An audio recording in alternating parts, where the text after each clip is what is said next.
ډېرې لولو مسالې سي ملي مسالې وي د جرګو په واسطه باندې دلته خو دوستان اکثر خبر دي چې زموږ د میرویس نیکه د احمدشاه بابا ټاکنه د جرګو په واسطه باندې له هغه را په دې خوا باندې چې افغانستان کله هم له ډېرو بدو معضلو سره مخامخ شوی ده. دا جرګې دي قومي مشران دي چې راغلي دي او دغه لویه لانجه د 5 ورځو یا د 2 ورځو یا د 8 ورځو په جریان کې دغه فیصله کړې ده. نو دغه جرګې نه یوازې په ملي سطح باندې د موږ تاسې په قومونو کې هم تر اوسه پورې ژوندی پاتې شوي دي. خو له بده مرغه یو څه چې زه ورباندې زیاتول غواړم هغه دا دی چې دغه د 150 کلو په اوږدو کې چې د موږ تاسې دغه ټولنیز جوړښت د موږ تاسې دغه ملي ارزښتونه چې د سیمې د استخباراتو او د نړیوالو استخباراتو لخوا دغه هڅې کېدلې چې دغه ارزښتونه د موږ له منځه یوسي. دوی ونه توانېدل په ټوله معنا چې دغه ارزښتونه د موږ له منځه یوسي، مګر دغه جوړښتونه او د موږ دغه ملي ارزښتونه یې تر یوې اندازې پورې زیانمن کړو، تر خپل سیوري لاندې یې راوستلو. ځکه چې دوی په دې باندې پوهېږي، هر ښکېلاګر قوت په دې باندې پوهېږي چې که چېرته دغه قومي جوړښت چې په دې ټولنه کې موجود ده، هغه ملي تاریخي ارزښتونه چې دوی لري او دوی ورباندې ویاړي، تر هغه وخته پورې چې دغه په دغه ټولنه کې ژوندي وي، هېڅ باندینی ښکېلاګر نشي کولی چې په دغه ټولنه کې خپل هغه بد اعمال دي، هغه خپل ارادې دلته تمثیل کړي. نو دوی د دغه لپاره کوشش کوي چې دغه سیستمونه د موږ چې دغه له 50,000 کلو را په دې خوا باندې پاتې دي دغه ویجاړ کړي. کله چې د اسلام مقدس دین افغانستان ته راغی، دغه د جرګو پرېکړې د موږ تاسې د اسلامي اساساتو شکل ونیول، یعنې د اسلام په اساساتو په چوکاټ کې دغه فیصلې کېدلې او هغه فیصلې چې محکمې په 2 کاله په 5 کلو کې نه شي کولی جرګې سره کښېني او جرګه د 1 ورځې یا د 2 ورځو په جریان کې دغه فیصلې کوي. بله تر ټولو مهمه لویه خبره دا ده چې اوس هم د موږ په قومونو کې که چېرته یو څوک د محکمې له لارې یا د قاضي له لارې یو څوک ملامت کېږي پړېږي، هغه ته بیا داسې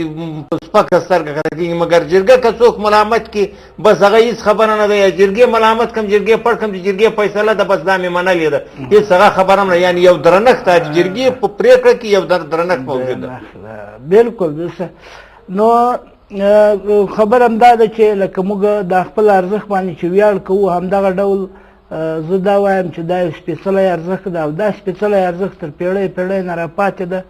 او تر دا اوسه پورې تر موږ پورې رارسېدلی ده. دا د یو قرارداد په شکل یا د یو تړون په شکل باندې هم موږ ورته ویلی شو. د تړون په شکل ځکه ورته ویلی شو چې زموږ د مشرانو نه دا پاتې کېده او دا د نورو دپاره د منلو وړ وو. دا داسې کېږي لکه یو تړون چې ډېر ولسونه ومني. همدارنګه کله د اسلام خبره تاسو یاده کړه، اسلام هم همدغه روا او ناروا همدغه څه چې دي دا زموږ په ټولنه کې دي او دغه ارزښتونه زموږ د نیکونو د پلرونو دغه ارزښت د ډېر پخوا نه یا د پښتون د ژوند سره سم راپیل شوی ده او همدغه ارزښت ده تر دا اوسه پورې. نو راځو دې خبرې ته چې اوس څرنګه کېدلی شي، لکه ما ډېر مرکو کې یا له ډېرو خلکو سره په د اداري مشرانو سره یا د قاضیانو سره یا دغو سره کتلي دي، لکه هغوی ځینې خلک د دې پلوي کوي چې دغه پرېکړې د ولسونو پرېکړې له ځانه سره وساتي. خو ما د هغوی د خبرو په بنسټ زه دا وایم چې د نړۍ پرمختللې دنیا کې داسې حکومتونه نشته چې خلکو ته د عدل انصاف ورسوي. همدغه جرګې مرکې زموږ او ستاسو د جرګو مرکو یو سیستم، یو جوړښت ده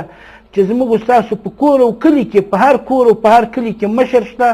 او مشران شته. همدغه خلک راځي د خپلو خلکو پرېکړې کوي. یعنې دا داسې وګڼه چې یو رسېدلی ارزښت په خپل ځای باندې ولاړ ارزښت ده. څنګه تاسو څنګه ګڼئ دا؟ زه دا مثلا تاسې د قاضیانو د دې سره دغه خبره یاده کړه او دوی مثلا رښتیا خبر ده چې اوس ځینې خلک په دې هغه کوي چې ګویا دغه د جرګو فیصلې بس صحیح قضاوت نه وي. مګر زه دغه نه منم، ځکه دلته په قضا او په محکمې ته نه یوازې په افغانستان کې د نړۍ په ډېرو پرمختللو مملکتونو کې موږ تاسې وینو چې هلته د مدافع وکیل موجود ده او د مدافع وکیل یو قتل چا کړی ده، په سترګو لیدلی پېښه ده، قتل شوی ده، مګر د مدافع وکیل ولاړ ده، هغه وایي چې دغه قتل یې نه ده کړی او قاضي هم د هغه خبره اوري. که چېرته هغه نور دلایل وړاندې کړي امکان لري چې یو قاتل دی له جرمه خلاص او یو بېګناه سړی دی په جرم باندې هغه چې په داسې ډېرو پرمختللې ټولنې چې هغه ځان ته نن سبا ډېرې داسې یایي چې هغه ډېرې چې دلته ډیموکراسي ډېره پرمختللې ده هغه چې ځان ته یایي چې دلته عدالت ډېر زیات تامین شوی ده هغه چې یایي چې دلته دغه قضایي ارګانونه ډېر پرمختللي دي حالت دغه شپېکې ډېرې کېږي نو په داسې یو ټولنه کې لکه افغانستان دلته خو په ډېره اسانه سره یو قاضي ته یا یو محکمې ته غلطي یو څوک هغه کولی شي چې قاضي به نه غواړي زه دا نه وایم چې قاضي به غلطه فیصله کوي مګر قاضي ته هغه حقایق سم نشي وړاندې کولی یو تورن یو متهم مثلا ناحقه متهم شوی هغه بېچاره د خپل ځان دفاع په سم ډول باندې نشي کولی مګر په مقابل کې یو څوک د مدافع وکیل ورسره نیسي چې هغه ډېر قوي وي او هغه دغسې د دغه دلایل کوي قاضي دې ته مجبوروي اوس راځو دې ته چې جرګې په جرګه کې د موږ تاسې د قومي مشران دیني علما دا راټولېږي سره کښېني د هغې سیمې خلک چې هغه له موضوع ډېر ښه خبر وي له واقعیتو ډېر ښه خبر وي دغه د دواړو لوریو د هغو دغه پس منظر یا